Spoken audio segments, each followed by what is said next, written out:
Rink.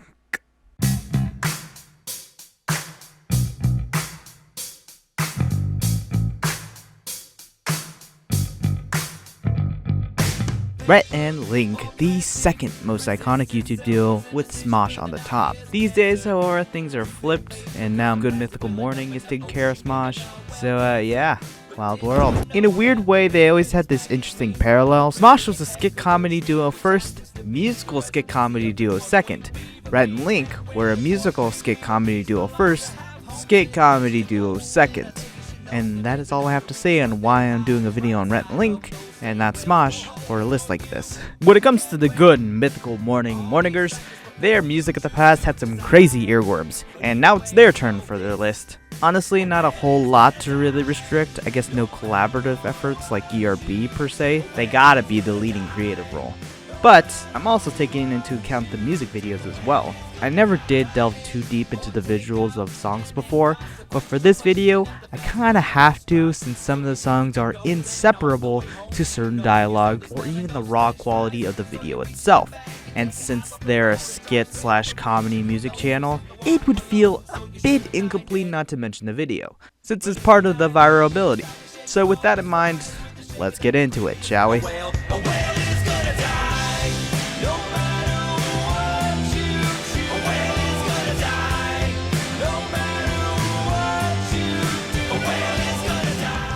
A lot of songs bordered at the area of this list, but one song had to take it.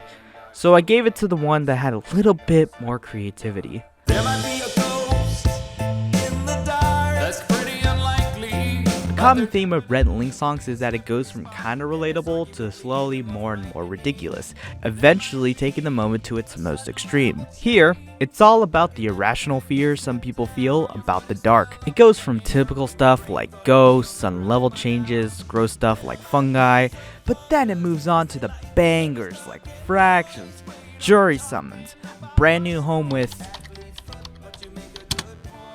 fracking, and a blank canvas.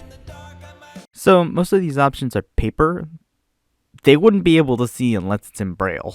The music video is actually part of a YouTube Red series, and in its scene they're going down an alleyway, and then they cut to the music video where they're using some kind of like glowing paint as well as night vision clips in between. Not gonna lie, this video is a bit too weird for me. Honestly, it's cool visuals and probably a better idea in concept than if they were to just do the night vision or maybe a dimly lit version of that.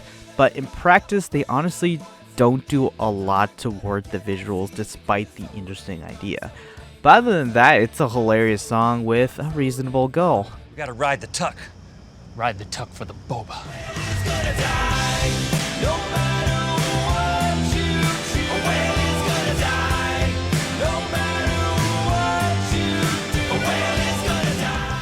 You know, in the world of the internet, sometimes the best songs are the simplest.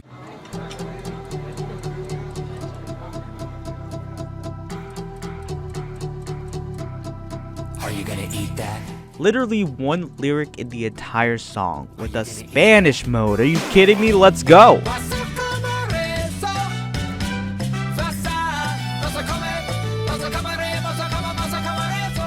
Very simple lyrics with more interesting instrumentals. Like the song goes way too hard for no reason at all. The music video is probably where most of the fun comes from, with them going stoner like Daddy Phantom Goes Ghost. And like literally eating everything. Too much even. I may as well stop here because talking too much about this song in particular would feel very wrong. So it's fun. There you go.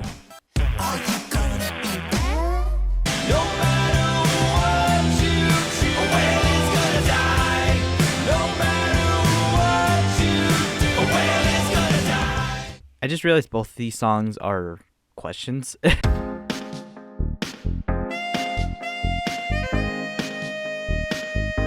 Have you ever just slapped an 80s aesthetic on an early 2010s era thematic issue, with that issue being mildly horrifying moments? Well, Rhett and Link are here to provide that. This one is pretty minimalistic. It's just using a couple of smoke machines with black backgrounds and Rhett and Link being the only people who are there. Then they sing off in a rather catchy way with lyrics that really linger because of the subject material. Waving at someone, only for them to be waving at the person behind you. Mistaking your hair as a spider. Accidentally dating relatives. Whoa, what? Yeah, there's a twist. Eventually, Link's character goes off the wall and goes from something mildly horrifying to something actually horrifying. And it eventually ends with Rhett getting sucked into a wormhole. Whoops. Despite being catchy, the thing that really stuck out here were the abbreviation.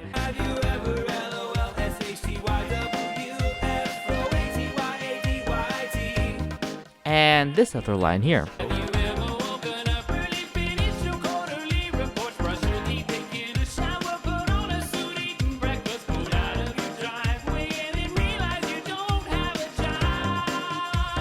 Probably the top two hardest lines that Rhett and Link have created.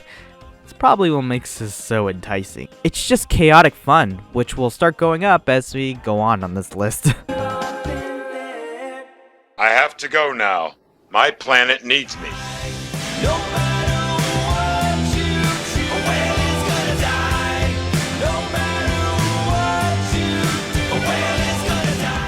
Quartets are addicting to listen to sometimes. Like here, where Rhett and Link find clones of themselves and start singing about the pluses of having clones. Then they realize how dangerous the clones can be. And then they kill their clone. Oh, there's the twist.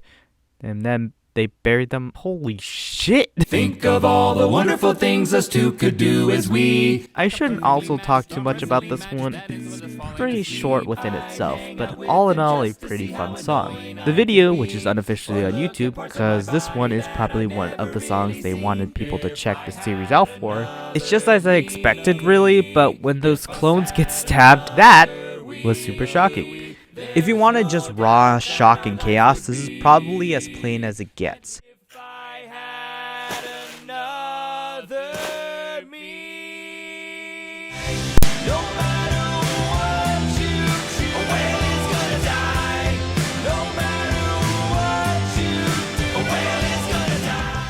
Before we go into complete insanity, I wanted to talk about the graduation song. For the past 18 years, your life's been pretty smooth.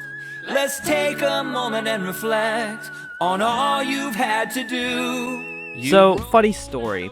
I knew of the song's existence well before I graduated, and so what I did was when I finally graduated at the good old year of 2020, yeah, I finally pulled up the song and listened to it.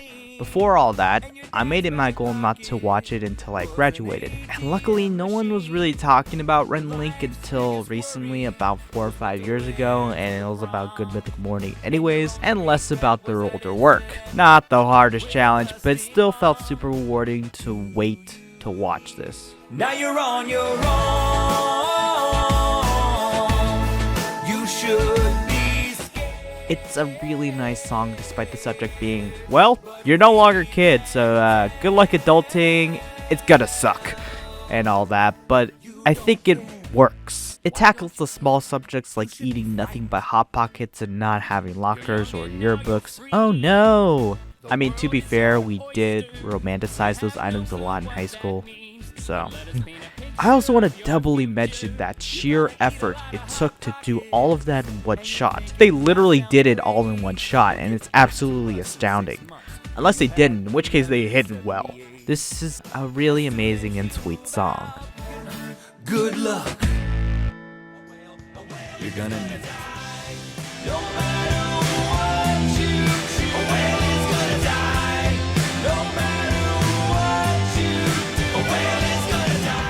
When I was a kid, I grew up on a lot of ERB. Shamefully started with the parodies like the Minecraft version and the video game version without going to the source first, but I got there eventually. This also included me watching stuff from Rhett and Link, and the rap battles were included. One of those fantastic rap battles being a rap battle about who has the best dad. Who's your daddy? My father. Who's your daddy? My father. And he's better than your daddy. Huh? I mean, that's how rap battles be, talking themselves up while shitting on the competition at the same time. This rap, however, is the first part, mostly, and adds a lot more insanity to the lyrics. My daddy runs the economy from an office buried deep within the earth's core. My daddy catches swordfish with a fish sword. A fish sword. Certain Rhett and Link songs at least, like, give a little bit of time to go in there, but no, this one is an exception. Subtlety is the way of the past. My daddy kidnapped himself and then escaped instead of paying his own ransom. My daddy jumped out of a plane and landed safely on another plane flying at a lower altitude. I also love the small amount of, huh? My daddy could beat up your daddy. That's it? Yep. Just an amazingly crafted rap. But then there's the other one. Now, I've been thinking some things about your mama. Oh, well, that makes two of us. Except I was thinking about yo mama. What you been thinking? Oh, you first. Your mama's so cuddly that puppies watch YouTube videos of her. Yo mama's so bold, she's featured on the toolbar of Microsoft Word. I used to like this one less, but then it grew on me, and I like this one better now. First off, all of the same points when it comes to the beats. I guess I did mention, but I love the instrumental both. But the beat and the instrumental, the lyrics, the visuals, the sound effects, all really the same here. But instead of being a typical run-of-the-mill roast each other, especially with the title of Yo Mama So, they come out with honestly much more creative lyrics than the plethora of Yo Mama jokes that circulated the internet for too long. Your mama's so full of joy and cheer, she put the detergent industry out of business. Your mama's so dazzling that your dad glues her to the outside of your house at Christmas.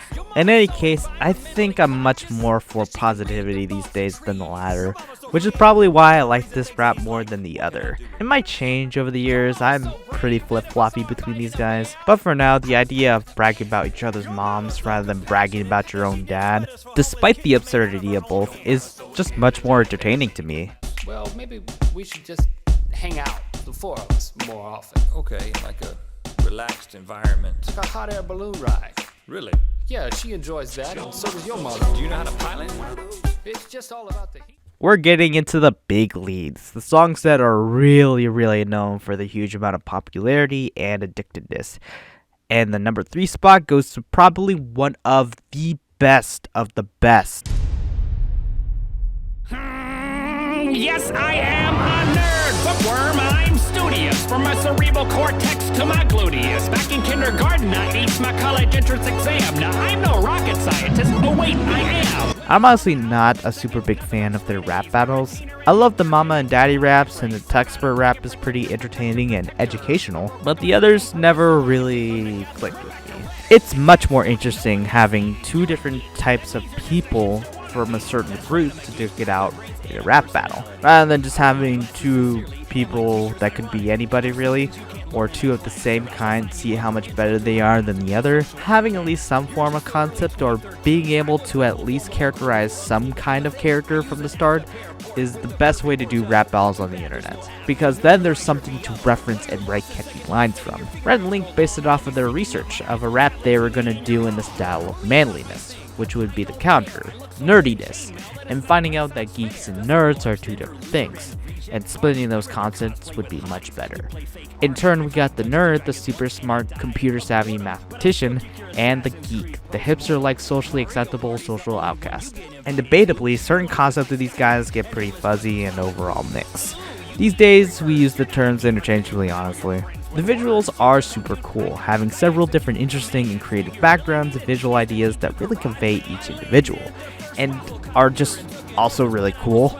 The instrumental is much more fun compared to the other rap battles, being an 8-bit electro beat that outdoes the previous rap battles completely.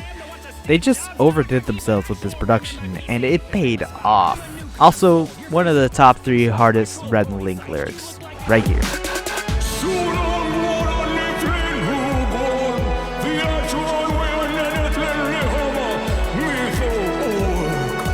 Classic to be recognized when we cared about too many minute things in the early 2010s, but we had the internet to make it more appealing. Go home. No matter what you do, a whale is gonna die. No matter what you do, a whale is gonna die. If you didn't know Rhett and Link for the Geek vs. Nerd rap battle, then you knew them from this song. That picture frame, those hooded strings, they are driving me insane. Another song based on a lot of research, as well as adding on to the conquest that is to sing about modern life and their first world problems. Here lies the OCD-ridden mistake of that decade. 39 images that will drive your OCD crazy. In the video, Link plays a character in a test group that a scientist played by Link is the lead up to document how a person like the OCD-ridden people act in a super exaggerated manner even compared to those people, really opening eyes to research. Because this isn't OCD, this is what the internet thought OCD was, and we need to clarify that. On the subject of the song itself, however,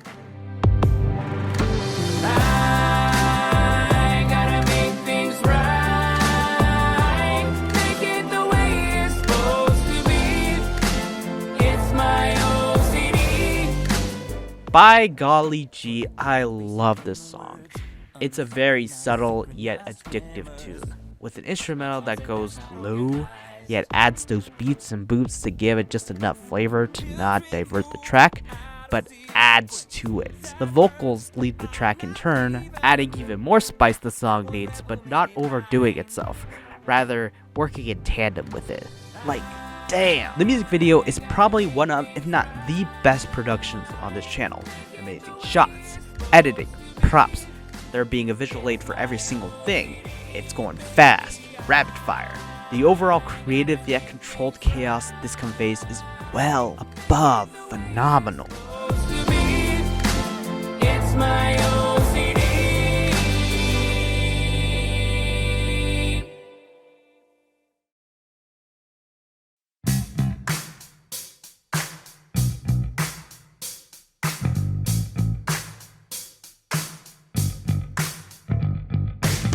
Tough Decisions, or might be commonly referred to more often as A Whale Is Gonna Die, is a song to advertise the original release of Buddy System. And well, the rest of the videos were on the Good Mythical Morning channel, which honestly made more sense. So what do we miss?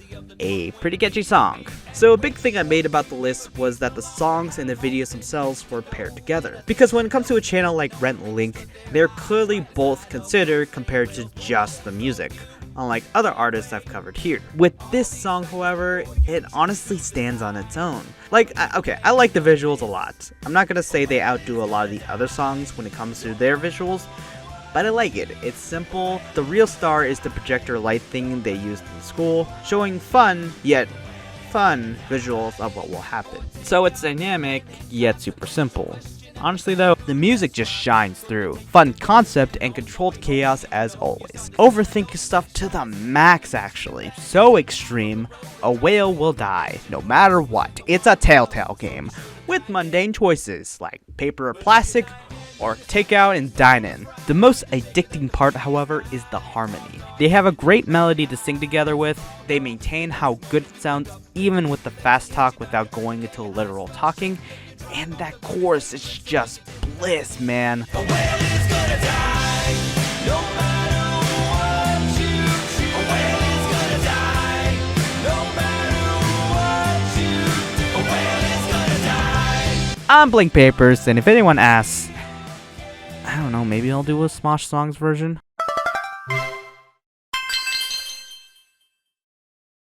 And I gotta make things right, make it the way it's supposed to be.